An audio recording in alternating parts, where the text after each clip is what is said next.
Hey everyone, my guest today is Dr. Marc J. Defant, a professor of geology and geochemistry at the University of South Florida, whose work now spans both the physical sciences and evolutionary psychology.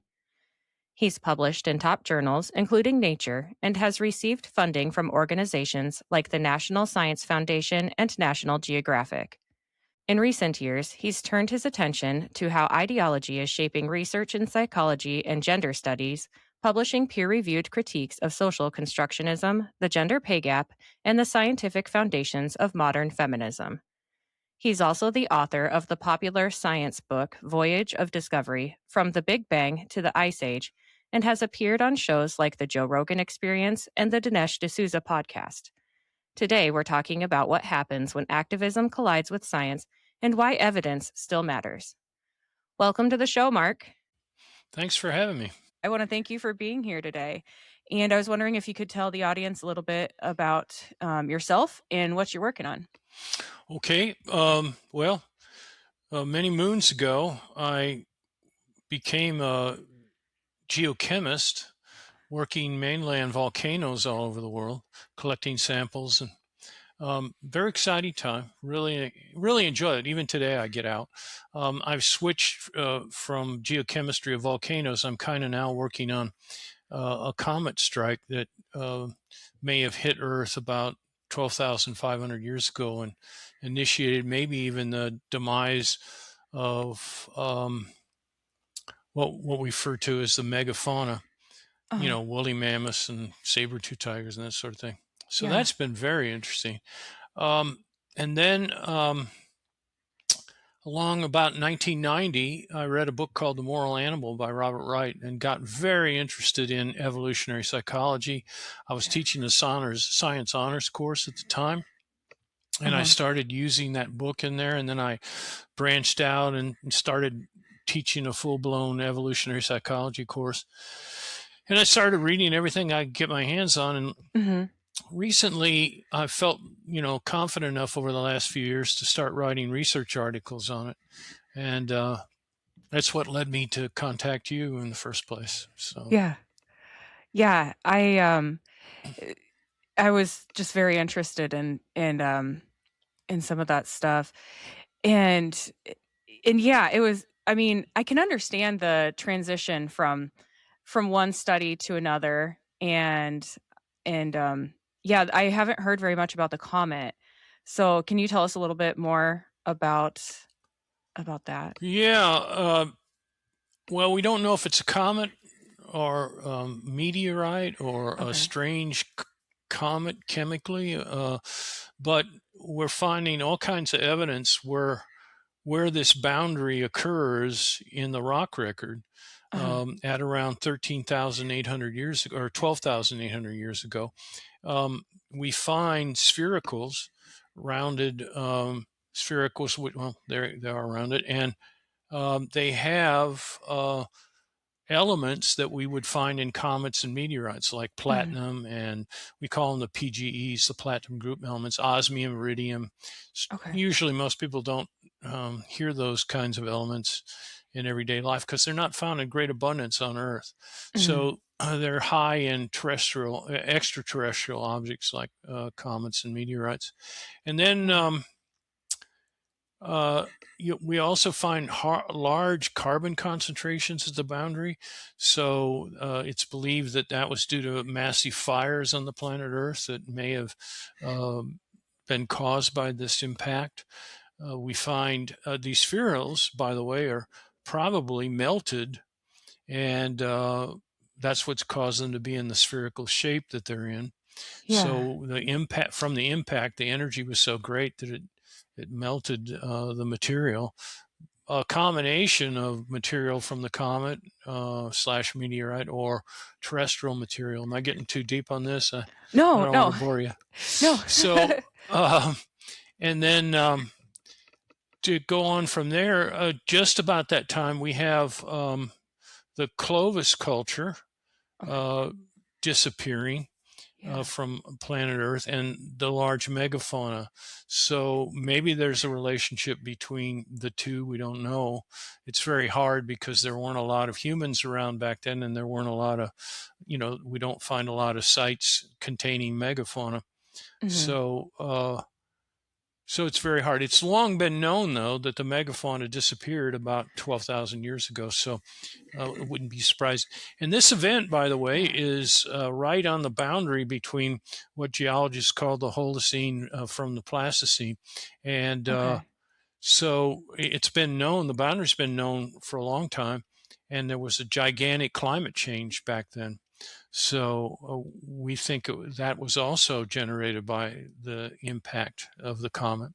Hmm. It's called the Younger Dryas. So geologists have known about it for hundreds of Yeah. years.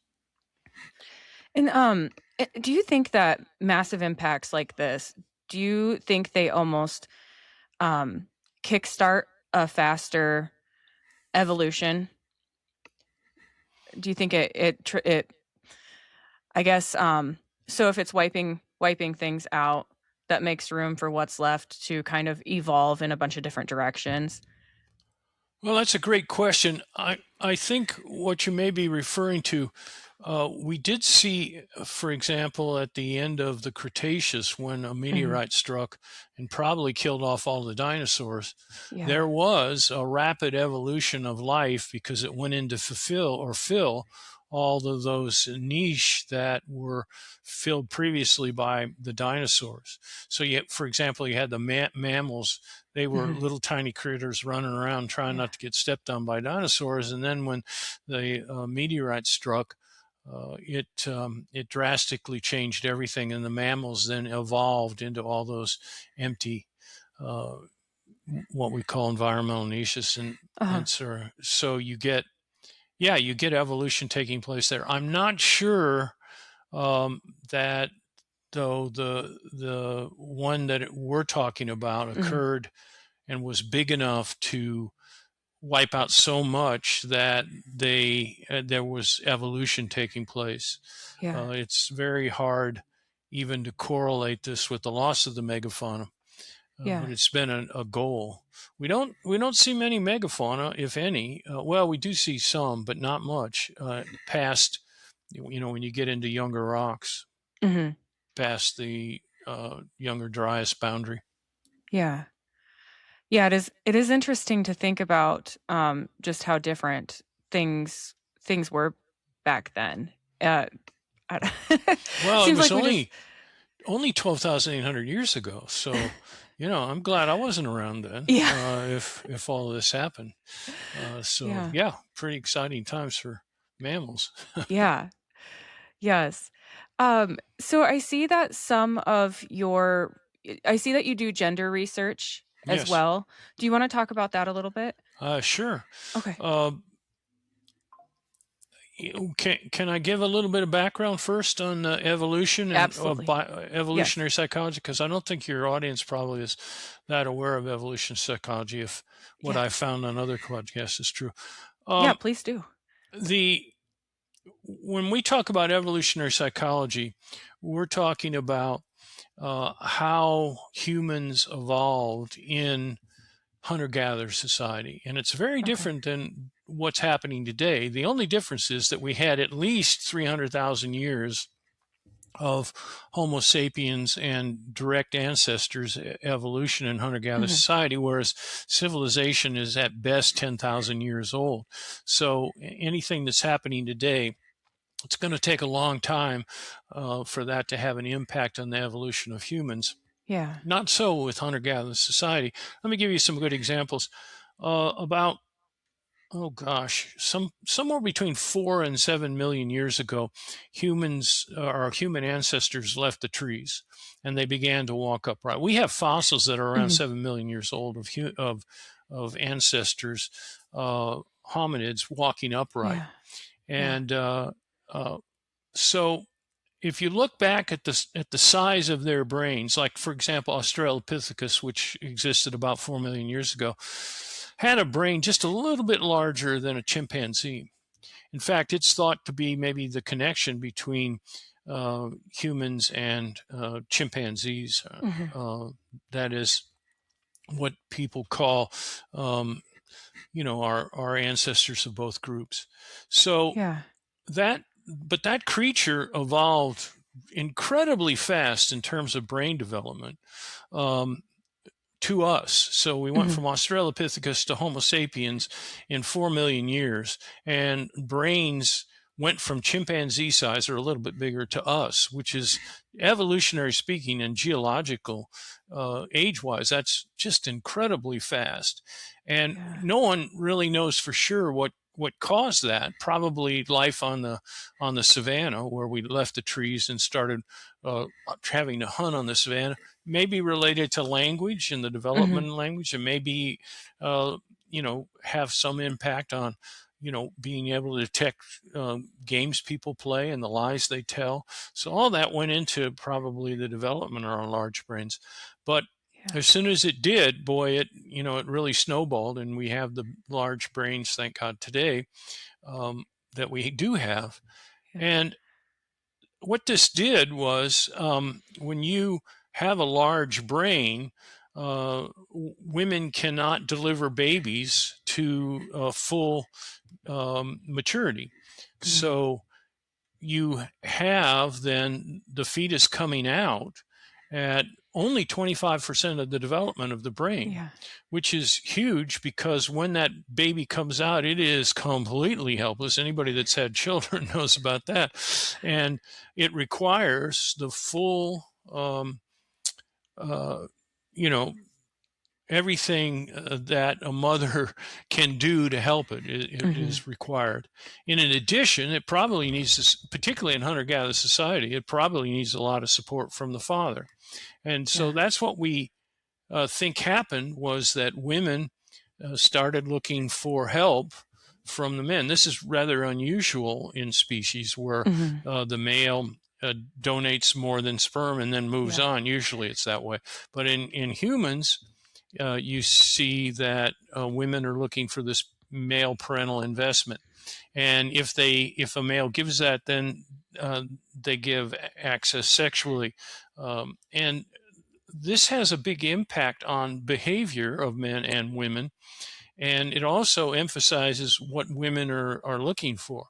If you look across culture, and there's been some huge studies, like 60,000 people in a couple of studies have been asked and polled around the world in all kinds of various cultures. And in every culture, it shows that women are choosing men on their ability to gain resources. And this is very different than what men are choosing. And in addition, when it's important to note across culture, because then we know that there's probably culture isn't having an impact on this choice, because all cultures do it. So, and then let's go to men. What are men looking for? Men are looking for beauty in women. And that's not as shallow as it may seem, because beauty is actually an example of health and youth in women. So what men are really searching for is beautiful, is healthy young women. And that makes a lot of sense. In hunter-gatherer society, women were either delivering babies or lactating during most of their time of age when they could have babies. So in terms of getting your genes passed on, it was better for males to find women that were young, so they could start having babies right away. And you would then, by the time you're an older man, and for that matter, women, you would have more children. And as far as women looking for resources, if the man gave them help in resources, then they were more likely to have children that were successful in making it to their breeding age, where they could pass their genes on. And so you have this dichotomy about what men and women are looking for. By the way, one of the reasons that women probably are reluctant to have indiscriminate sex is because of this dichotomy that existed in hunter-gatherer society. They were reluctant because if they had indiscriminate sex, they might end up with a baby, which they had to raise potentially alone. So you can see the concern on the basis of women. So it was much better for a woman then to make sure she was getting a dependable man, someone she could rely on for resources, because those resources, it's not too important today in terms of protein, but in hunter-gatherer society, getting large mammals in hunting was extremely important. And if you have a baby, you're not able to go out and hunt those down. So I'm not saying that women couldn't hunt them. I'm just saying that with a baby, it made it very hard, if not impossible. So we see then men forming these hunting groups and working together to bring down these large mammals and bring home large, high protein for the family. Men are also good protectors. Men not only are good hunters, they defend the family. And this is important in hunter-gatherer societies because these tribes fought each other. If you go down to the Yanomamo, for example, in Venezuela, which have been highly studied, you find that their ability to have children, or the number of children, increases by how violent some of these men are. The more you killed of somebody else in the tribe, it correlates with how many babies you are having life. So men that didn't kill didn't have as many babies as men that do kill. And so I'm not saying that's the way to get your genes passed on, but it's a way of life in hunter-gatherer society for some of these tribes. Not all tribes are as violent as the Yanomamo, but they certainly do exemplify not only that men can be violent, more violent than women certainly, but it correlates with how many offspring you have. And violence can be good in some circumstances, like protecting your family or hunting. You need to be able to do violent things potentially to bring down game. So, and in particular, the tribes fighting one another, you need a brave man too if you're going to, if you're going to survive tribal warfare, which was, a lot of people don't realize it, but it was very, very common for tribes to be touching. And what happens in those tribes? One tribe wins, they kill all the men and take the women. It's not a very nice scenario, but and men kill men at much higher rates than they kill women. I know we have violence with women, which is a problem, but it's nothing like violence against men. And so I would, and I know I'm talking too long here, but I'll get back to you in just a minute. But I just wanted to emphasize that we have this idea of toxic masculinity out there, and I think that's kind of a misnomer. Yes, men are more violent, and they do bad things, but they also they were chosen by women for our masculinity. Men have about 10 times more testosterone than women. And what do we get with that extra testosterone? Well, we tend to be violent, but we also tend to be masculine. In other words, we tend to be protectorates of family. We tend to be able to be brave and go out there and fight other men or take down large mammals. So I will get into the evolutionary psychology part, but I'll let you catch your breath here for a minute and see if you have any questions about that. Well, I mean, you were pointing out that yes, unfortunately, we do have men who are violent towards women, but we also have a lot of men who will put those type, the bad type of men in place if they do attack a woman or child. And I know that especially in the prison system, but I had an acquaintance whose sister was hit by her boyfriend, and well, all the brothers get together and that's right. Keep him away from her. In hunter-gatherer society too. So not only did you have to deal with the woman, but you also had to deal with the woman's immediate family. Yeah. So that was good, and that helped in the protection also. Yeah. Yeah, and, the whole time you were describing this as well, I was thinking I have live bearing fish, Hmm. and, the pregnant mother has her fish, they swim out and doesn't have anything to do with them after they're born, Yeah, and very true. and, in the male competition as well, I have a male swordtail that's he something was wrong with him when he was born, and I just had to put him in a quarantine tank because the alpha male was trying to kill Oh him, yeah. Hmm. and it was just making me think, okay, they're trying to keep, well, first off, he's the alpha male, but also that deformed fish didn't breed with any of the females, didn't even really Hmm. try. I Hmm. think it was kind of nature's way of like, okay, well, Just this happy isn't. to get it through life. Yeah, yeah, and so it wasn't really a worry of that deformity getting into their gene Hmm. pool because they, didn't y you know, just didn't have a desire to reproduce, I guess, so he's very happy in his quarantine tank today, but, um, another eh, eh, also with the genetics, other species, if there's something wrong with their offspring, I've seen firsthand, like, dogs with certain puppies, like, I used to be a vet tech, I saw a lab had 14 puppies, and Hmm. I kept trying to get her to take care of this one, and she just kept pushing it away, and it's like, okay, Oh, really? I've never seen that yeah. before. Wow. Yeah, yeah, I do see that with dogs a lot, and it's like, okay, well, I've already got 14. This specific one, something's wrong with it, so then it either has to get euthanized or put into foster care and bottle fed if you can get it the colostrum. But it is interesting how they kind of take the bad genes out of their own um I guess breeding. No, you're you know. right. It's a good point. Um, a lot of times, females will know, um, not just in humans, but in the general population, will know Mhm. when one of her offspring is not going to make it, or it's going to take a lot more resources to do it, and Mhm. as a consequence, it's kind of I think this is one of the problems we have with the feminist movement in this country is that I don't think they recognize how competitive the world is. And I think if you Yeah. deal with animals, you begin to realize it's pretty Yeah. competitive out there.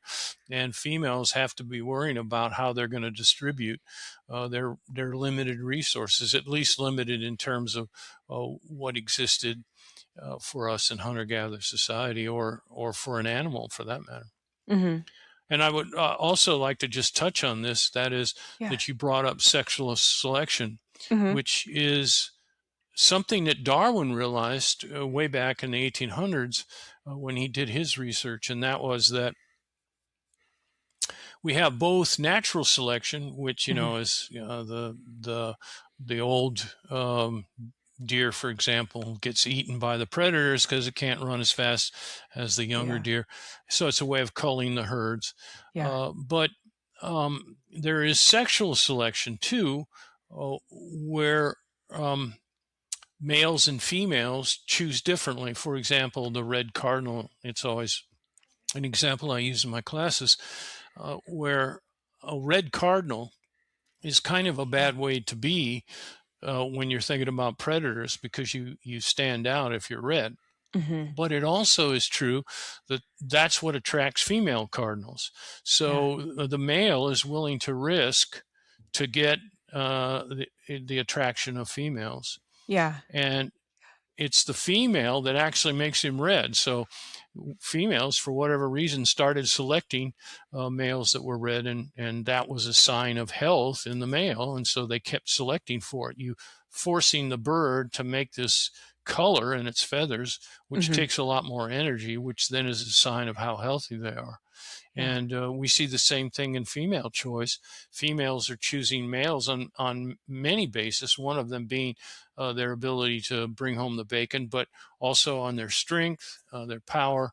And it's Mhm. exactly why, probably, at least partially why, men tend to be stronger than females physically, Yeah. because they've been chosen or they competed with men, and the winners had more access to females, either Yeah. because women chose that or because men could take it. Probably because women chose that.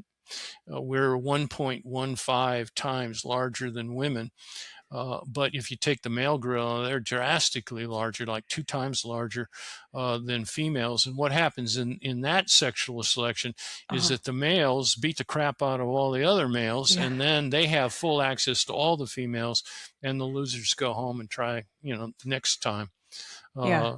to get access. So I find that very interesting. And I Yeah. think for the most part, my students find all of this interesting on how choice can impact us. Yeah. So, you were talking about the cardinal. I have a severe macaw, so he's a Mm. gorgeous Oh, green really? Uh-huh. macaw, and I take him outside at times. He doesn't fly; he has poor eyesight. Uh-huh. But I've learned he has to always just stay in the catio because male birds in the area, like the red-winged blackbirds, and other, will swoop at him and No try and kidding. attack him, and it's They're males, or are they females and males attacking? I don't know if they're males or females. I guess I just assumed Interesting. they're males, but it might I be assume they're females. males too, yeah. Yeah, because we're not when he's not by trees or nests or anything when this has happened, and it's like he's not even the same species, but, Yeah, and we got to get rid of this guy. He's too good looking. yeah. Yeah, exactly. Watch out, Maybe I'll put that's his the bow tie mentality on. anyway. I don't know. Yeah, I can't the owl, I had an owl try and get him through my living room Wow. window, and that I'm like, Whoa. he might have been wanting to eat him, or some Yeah. I don't Yeah. really know, but he tried 3 times. But the smaller birds, yeah, I think they viewed him as a threat of some Competition. sort. Yeah. So, yeah, poor Wow. guy. Makes Um, sense though. you're right, yeah. Yeah. Wow. Yeah, so yeah, did you wanna go into further into your research or, Well, yeah, yeah. if you I don't know what your audience is interested in, but yeah, I'd love to go into it. I uh one of the things that I've found is that a lot of the things that we find being said by feminists don't Mhm. seem to mesh with evolutionary psychology. To Yeah. give you some examples, the feminist movement has focused primarily on what we call social construction. And social construction believes that everyone is born with a blank slate. And what I mean by that is we have no instincts that we're born with, everything is formed by culture. And I would say that culture is important. I don't want to deny that. But I also think that it is very faulty to think that culture has that big impact. For example, Uh-huh. they believe that if you're trans, culture made you that way. If you're masculine, culture made you that way, and so on and so forth. Uh-huh. Sex may even be culturally. I don't know how that happens, but there are some that claim that sex is socially constructed. So I would say then that that's definitely not what social construction is saying us. Mhm. And I noticed when I was doing some of my work in evolutionary psychology that the feminist movement denies evolutionary psychology and is rather critical of the whole field. Yeah. So I wrote this paper to show why I think that they're wrong and why they're not using rigorous empirical data. In Mhm. other words, when I talk to feminists, they say, "Oh, well, evolutionary psychology is wrong." And when I ask why, they say, "Well, it doesn't meet with what we think should happen in our culture." And I'm like, "Well, wait a minute. If you're going to tell me I'm wrong, tell me I'm wrong because you have some empirical evidence to argue against me." And I Yeah. never hear them bring up any of that empirical evidence to support social constructionism. So I've concluded that we have a whole group in our universities that um, are not basing their research on truth. Mhm. It's based mainly on ideology, and I would say that we've got to be careful. I don't like seeing students being taught things that Yeah. aren't empirically documented. And Yeah. I think we owe it to, to our students to make sure that what we're saying is correct. And in evolutionary psychology, there's a lot of data to go with this, the studies, a lot of data to support what they're saying. For example, in choice, or that beauty is associated with health. There's all kinds of evidence. For example, that beautiful women live longer. I'll just tell you one example. When they started coming out with computers that could mesh pictures of women together, Hmm. they found that if you mesh them together, that men were much more interested in the average of women than they were in the individual pictures of women. So it seems like men at some level are choosing average. And you can think of that as a bell curve. And if you get right there in the middle, there's much less danger of you marrying someone that is going to be what do I want to say, physically or mentally off. They're Hmm. matching in the middle, particularly physically, since you're looking at a physical attribute. Yeah. So beauty may have some association with being average. Now, of course, we also know that beautiful women do live longer. They have less diseases, cancers, and of course, they look like younger people. In fact, models, Yeah. supermodels, are examples really of, women in their 20s looking like 16-year-old beautiful girls. So Yeah. uh, um, it's interesting then to see uh, how the evolutionary psychology meets with uh, what I would call Yeah. feminist ideology. Yeah. Sorry to interrupt. I just wanted to tell you about my sponsors real quick. Sometimes I get on a roll cleaning or gardening, and I need a boost but don't have time for a meal. Big Fork Brand's pork jerky is the perfect choice to keep my momentum, offering high protein snacks for on the go energy boosts. Not only do they offer pork jerky, but they also make pork sticks, bacon sausage, bacon hot dogs, and burger and hot dog sauces. Products come in a variety of delicious flavors, including Thai green curry and maple and brown sugar for the meat options, and gangster and Chicago fire for the sauces. I personally think the original flavor of the pork jerky hits just right after tackling a big chore. It's a little salty and very flavorful. My discount code gives you 20% off your entire order, and it's currently the best deal available. Just visit bigforkbrands.com and enter in my promo code JADE, that's JADE, at checkout. Are you looking for a gift for a music lover, or maybe some apparel to show off your quirky side? Old Glory has you covered. With over 300,000 officially licensed items covering music, sports, entertainment, and pop culture, you're guaranteed to find the perfect item. They even have seasonal gear. My husband enjoys the Beatles and Led Zeppelin apparel, and I love the Billy Idol apparel. I even found items for my fellow plant enthusiasts. This family-owned superstore is known for their quality and customer service, offers free standard shipping on all orders, and orders are shipped the same day you purchase. My discount code gives you 15% off your entire order, and it's currently the best deal available. Just visit oldglory.com and enter in my promo code JADE, that's JADE, at checkout. Looking for a game-changing way to improve your health? Zevo Life is the world's most nutrient-dense whole plant, packed with over 50% plant protein, essential amino acids, fiber, and antioxidants.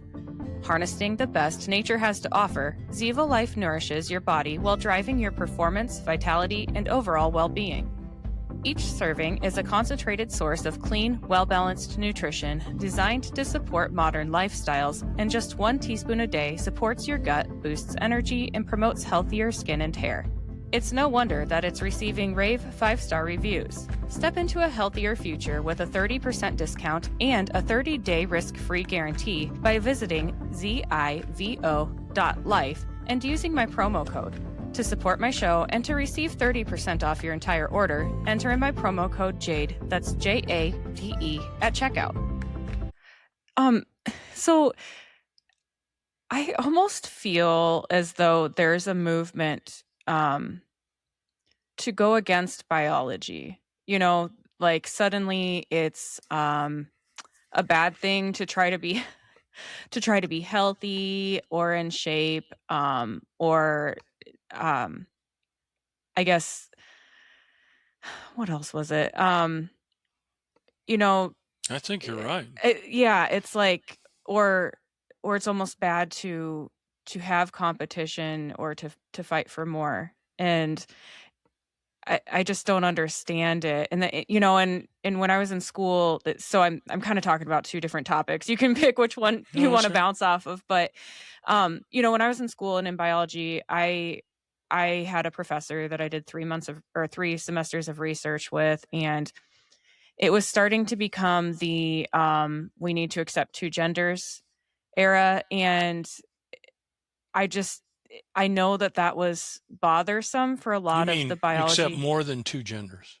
Yes, more than 2 Okay. genders. I Yes, just thank you want to for the make sure I correction. understand. Yes, yeah, and it's like, well, how do you accurately teach biology, if you're going to force the professors to adopt, the idea that there's more than 2 genders? Of course, there's, abnormalities, but it's strange how things have changed over time.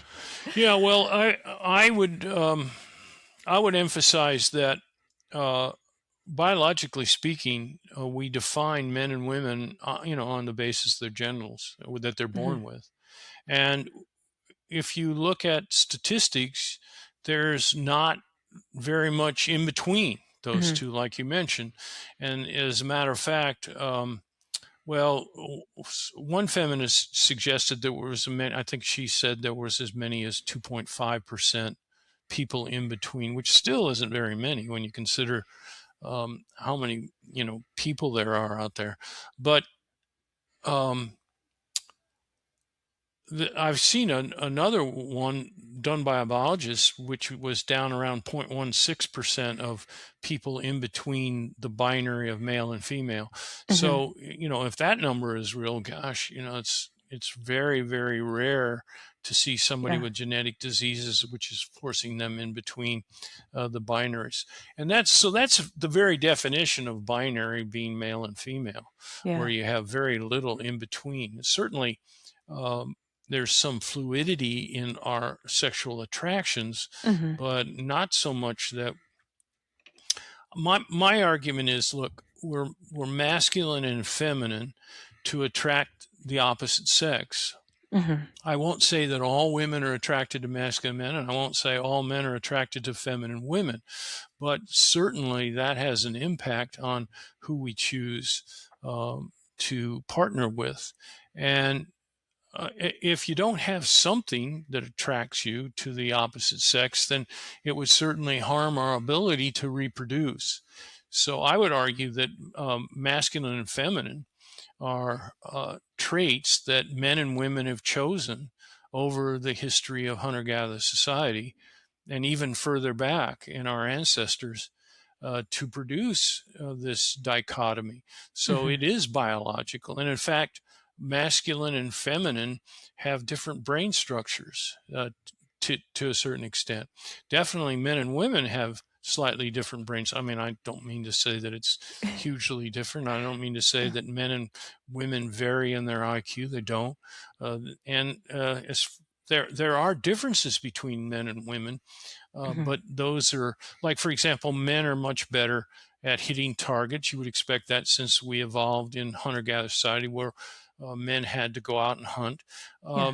Women are much better at going and being able to find locations where the best berries existed relative Yeah. to where they are. Men, though, are much better at knowing their position relative to where they came from. Mhm. So there are all kinds of interesting studies like that that show the differences between men and women, and it all goes back to to our evolution in hunter-gatherer society. Today, of course, there's not much of an impact because we just haven't been doing what we're doing now, and so we all have the sort of, if you will, this caveman, Yeah. brain trying to function in a civilized society. Yeah. Yeah, it's, so I work with only males. I'm the the only female at my job. I'm a water operator, and that whole caveman thing just, um, Oh, I you mean, they're understand it. yeah, yeah. It's they're wonderful. They're all like big brothers, and I see that you do mention like the gender pay gap being misrepresented, and despite the fact that there are certain things like I'm not going to be able to put certain parts to repair a water main. There's certain things that I'm not physically big enough or strong enough, no matter how many weights I lift, to be able to do things. But I will say that there's other areas in my job where I've been able to prove myself, and Different. I get paid more than most of my coworkers. So, Good. it's Good. so to me, it's like you just have to find your path, and I think a lot of people, it, maybe females in particular, want to just give in to the um just give up, you know? And, well, no, men are paid well, men are, treated differently, and, No, I would sorry, I'm do kinda going into a no, but I would hate tangent, to but see women do that. I think that they yeah, need to stand up for their rights. I yeah, think men and women should be paid equally for the same job. yeah, Um, Also, I forgot to mention, I wanted to go back to something you brought up, and then we can come yeah, back to this if you don't mind. I wanted to mention your statement about, um, us not understanding biology completely uh-huh, in the sense that, um, you know, the feminist movement is now arguing that uh, we can be healthy at any size. yes, I It's the wanted to fat talk about that. studies. Yeah, And so that was, I'm just bringing that up to emphasize what you said. And that is yeah, that the literature out there is just unbelievable. If you look at the medical literature on how bad it is to be overweight. And I don't want to mhm, hurt the feelings of people that are overweight, but you shouldn't be promulgating this idea that you can be healthy and also be overweight or God forbid obese, mhm, because that's going to shorten your life. All the data shows that, and you're going to be miserable partly doing it because you yeah, won't be healthy. Not you, but yeah, people out no, there I that. understand. So so I just wanted to touch on that. We can come back to it if you want, but I'll go back Yeah, to what we were just talking about if you like, which is working with males. uh-huh, Um, I think that the pay gap.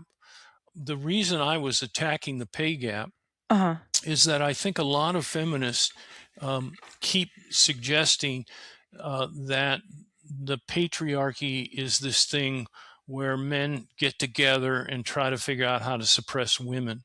And I oh, keep saying that no one's asked me to meetings on the weekends to see how we can oppress women. yeah, And so I think that what we have is we really have a patriarchy that's been derived from this evolution where men were chosen because they have high testosterone, and they mhm, naturally went into leadership roles because women were raising children all that time, and we have then what we have today because of that evolution.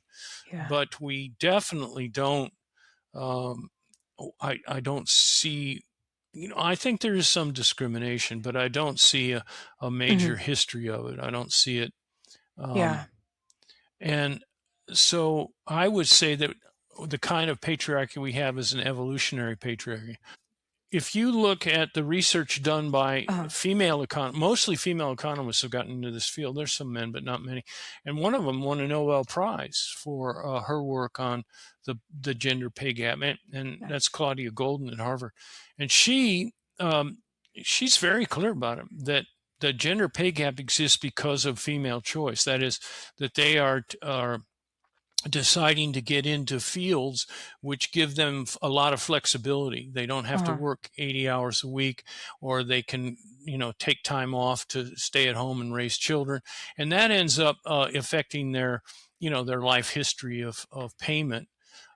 yeah, Whereas men are very high risk. They enjoy high risk jobs, like not just taking your life into your hands, but also jobs which stress, are competitive and stress people out. The 80-hour week jobs where they expect you to be around, every second. Mm-hmm. And so that pay gap is probably the result of that.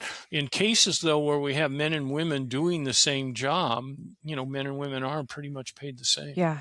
at least based on what the economists are finding out, which I find Yeah. fairly interesting.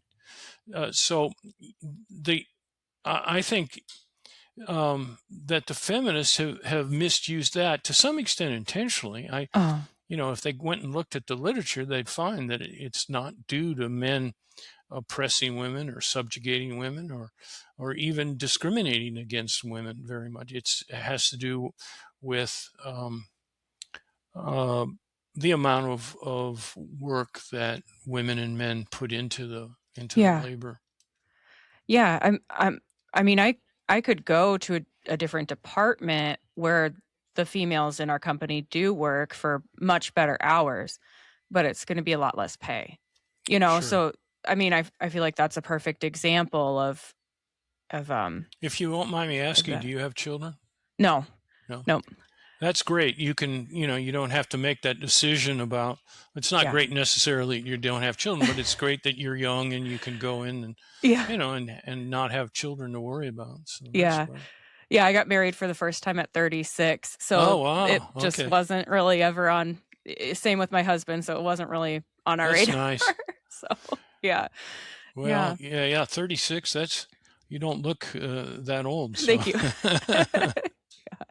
not to say Yeah. 36 is old. It's No, I not, know, but but for having babies, it's considered yeah. geriatric, I'm pretty sure. Well, So, no, is it not?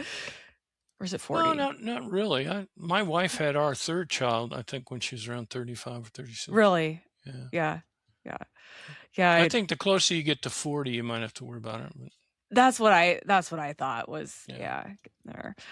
Uh, okay, so we talked about the health at any size, and Yeah. we've also touched base on just research and the studies that people have accessible to them. So I think a really important part is how can the public tell the difference between real science and politically motivated research? I wish I had an answer for that. I don't. Yeah. We have a lot of. I write for Skeptic Magazine a lot. I'm a. When I say I'm a skeptic, I mean that I doubt everything until I see data about it, Uh-huh. and I think that's the way people should try to live, because it is a world out there that's trying to hustle everybody, Yeah. and I think we have to be savvy about the potential of being taken advantage of, but at the Mhm. same time, uh, there's a lot of good research out there, and we have access to it very easily through AI and Mhm. Google and those kinds of things. So I think you can find it, but I think it takes, like, for example, I think a lot of people out there believe that this gender pay gap is an example of discrimination against women. And I Uh-huh. think maybe back, 60, 70 years ago, it may have been. Right. But today, I don't see much evidence of that. Um, I think it's a good thing that women now, I think, are being treated equally. At the Mhm. same time, I heard, our female presidential candidates constantly making reference to the pay gap Yeah. as an example of this patriarchy out there that's trying to discriminate against women. And Mhm. I feel bad about that. I feel bad that it's being misunderstood that way. Yeah. Um, that you should be happy about this. I mean, a lot of the evidence suggests that now women are dominating a lot of professions like law, more Mhm. women lawyers, more women judges. In education now, there are more women faculty. There are more women getting PhDs and master's degrees. More women graduating and going to college. Mhm. And as the women start to dominate, I think that's great for society. I also think, though, that we've got a lot of things coming from that. Uh, Uh, for example, there's some papers that I've been working on lately where there's a lot of evidence that women uh, would prefer to have things safe around them socially, and hmm. so they will cancel people that don't fit in with what they think is correct. So they're not as open to freedom of speech as men. They're not they are much more willing to cancel Yeah. and so people there's been a very famous woman out there named Helen Andrews who's been come up with this idea of the great feminization, when she's suggesting that now that women are dominating some of these fields, that Hmm. we have had the evolution of wokeism. And that makes a lot of sense based on Yeah. some of the evidence that I see of women choices, particularly in various fields. Yeah. So kind of interesting. When you start, I read the paper about a year ago, and now I'm starting to see it everywhere. So it's interesting Yeah. Yeah. trying to document it. I can totally see that. I mean, I've had to tell myself sometimes, like, you can't expect all of your friends to agree with everything you say. So, Oh, that's very interesting. Well, I must admit, though, I have that sometimes too. yeah. Yeah, I'm sure we It's all like, do why a don't little they bit. understand?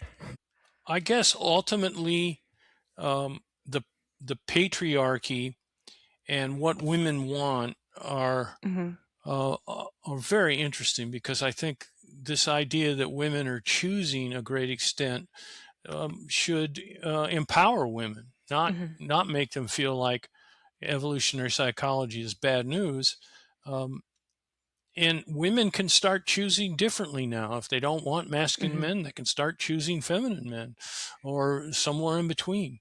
And that's the kind of the message I'd like to leave to women. And I would like to encourage men to, not to be hammered by this toxic masculinity, because after all, men don't want to see their wives or daughters or sisters, or mothers um, mistreated, I Yeah. presume. So Yeah. on the other side of it, I think that you know this whole this whole choice business um, has has been taking place for so long that we in many ways are having trouble dealing with it in our society today. And I Mhm. can give you a really good example. There's a guy named Spiro who did a study on the kibbutz in Israel. Turns Uh-huh. out that the kibbutz was formed from Eastern European Jews who wanted to create a society where men and women were exactly equal.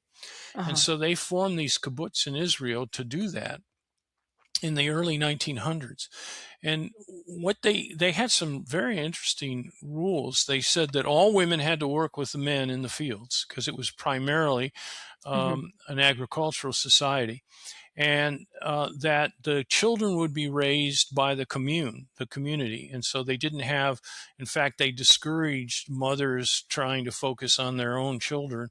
They Yeah. wanted to focus on all the children at once. So they had certain men and women taking care of the children while others worked in the fields. Mhm. And then when the second generation of women came along, the women that were born to the original settlers, when they came along, they started changing things. They didn't like it the way it was. They didn't like Yeah. working in the field hot summer days and working out in the Israeli desert. They much preferred staying and raising the children. So they changed Mhm. the rules. They said, hey, we can't we don't want to work out in the fields, and we want to raise the children. So they really changed quite a bit, where now mothers could spend their time Yeah. with the children could stay at home with the father and the mother. They Yeah. developed marriages so that you could be they didn't have marriages before. Another interesting thing was they had boys and girls taking showers together. And of course, when the girls reached puberty, they didn't think that was a very good idea. Right. I'm sure it was much to the chagrin of the of the boys, but then they decided to separate and take their own Mhm. showers. So it turns out that it was it was very much what we have today in society. In other Yeah. words, another thing, when the women went to raising children, they lost interest in running the society. Hmm. So women shouldn't allow themselves to be, I think, hurt by the fact that they may want to raise children. Yeah. They can work, but they ought to be able to also raise children in a society, especially a society like ours, where we promote families and Hmm. the raising of children. Yeah. Yeah. It's yeah, it's we are lucky that we do have that choice now, where if you want to be career oriented, you can be career oriented. But if you want to be family oriented, there are careers out there that are better suited to that. They might not pay as much, but it's True. kind of what you want.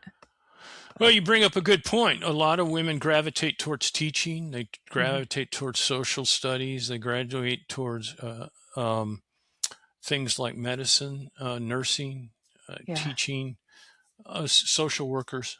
So my point is, though, that those are fields, because there's so many women and some men in those fields, they Mhm. tend to pay less because they Yeah. can pay less. Capitalism, if you have a oversupply of something. Yeah. So that impacts the pay gap also, which I didn't mention before. But there's a reason why women choose that. It's not just Mhm. maternal instincts. It also gives them a lot of flexibility. For example, teachers get out at 3 in the afternoon. Yeah. They may have to grade at home or some things like that, but um, or you have more flexibility if you're a dentist, for example, and you can move, or a veterinarian. A lot of Mhm. women, well, the women dominate the veterinarian field. Yeah. I knew you Yeah. had an Yep. interest in animals, so Yep. can probably relate to that. Oh, yeah. Yep. So, yeah, and it's funny because animals actually often prefer, females I'm handling not them. surprised. Yeah. I'm not surprised at all. So, Yeah, it's good for yeah. the animals, I'm sure.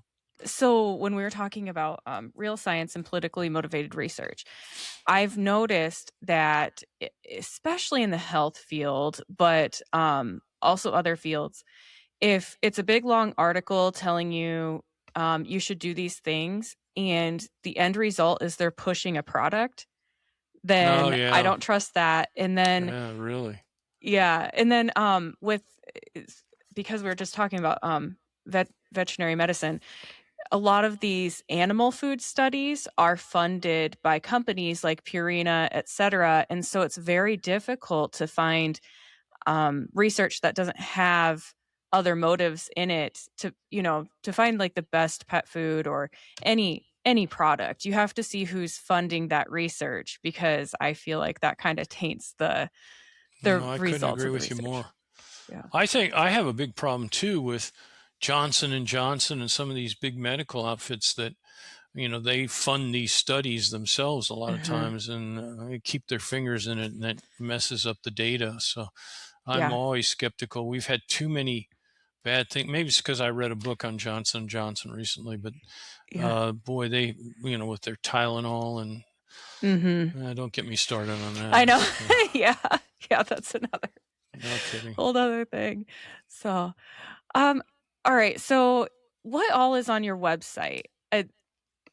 Well, actually, first, I want to know if there's anything else that you want the listeners to know. Well, since you mentioned my website, I'd Yeah. just say Okay.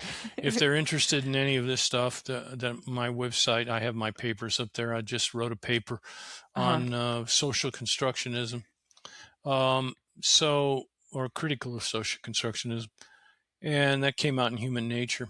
Mhm. So my website, it has my book there, and if you're interested in contacting me, you can go there and send me an email.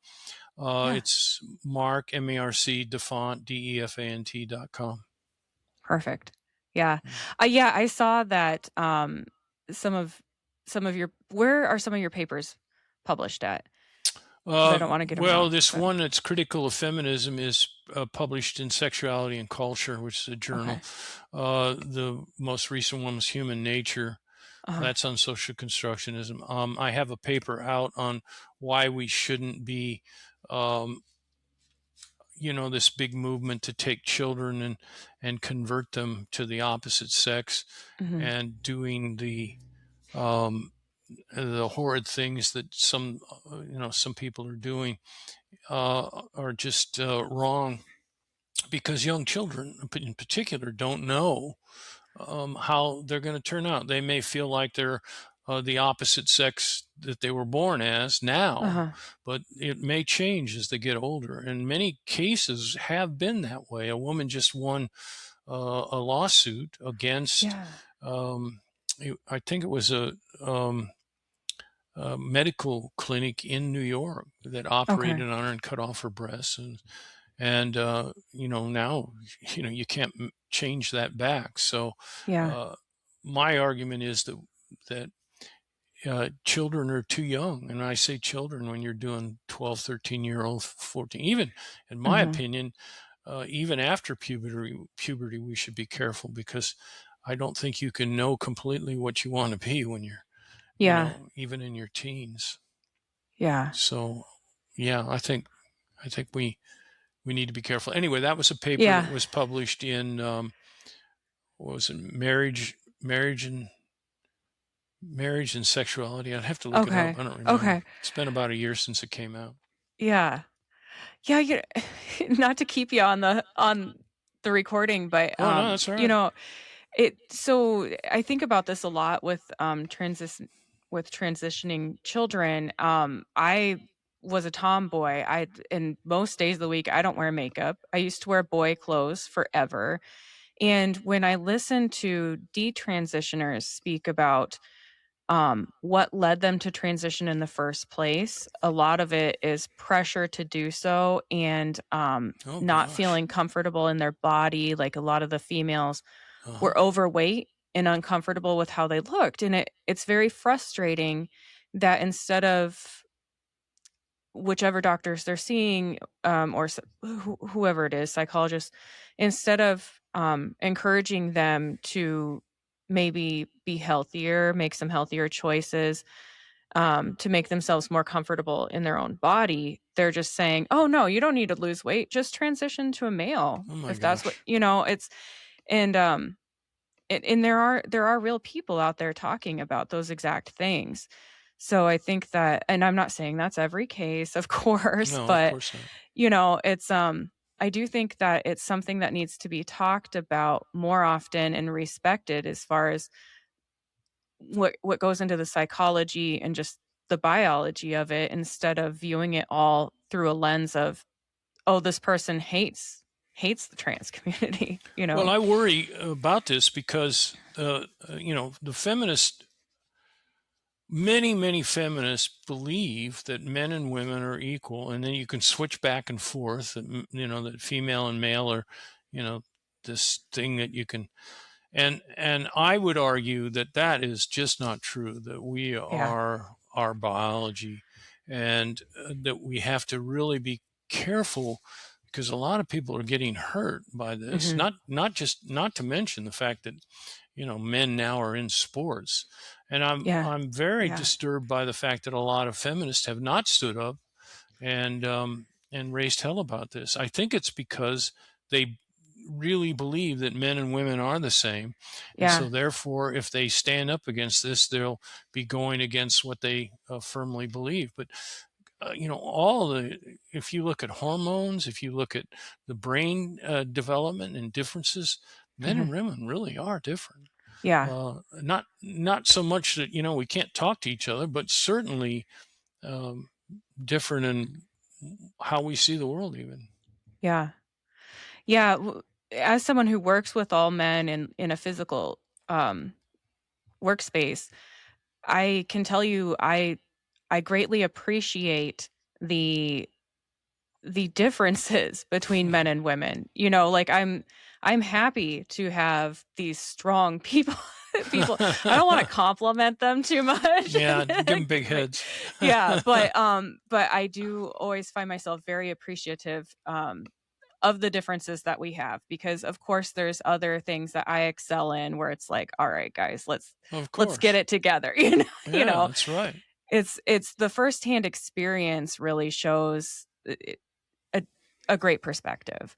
And it does feel like with what you mentioned with the sports, and it feels like women's rights are being trampled a bit by feminists, which is I know. That's crazy, it's isn't it? crazy. So yeah, Yeah, it's the first thing my wife and I noticed when we started seeing this yeah, work out was, yeah. where are all the feminists? Why aren't they saying things? It's taken Olivia Dunn and people like that to come forward. Hmm. Yeah, absolutely. All right. Well, yeah, I want to thank you for being here today, and I want to encourage the audience to check out your website. Thank you. Anytime you have something going on, feel free to Oh, message I'd me. love And to. Yeah, I'd love to come back. yeah, Thank you for absolutely. having me. I'm very appreciative of that. Of course. Yes, I enjoyed it absolutely. immensely. Yes, I did too. Anytime I can talk about science, I'm happy about it. Well, So, let's keep in touch then.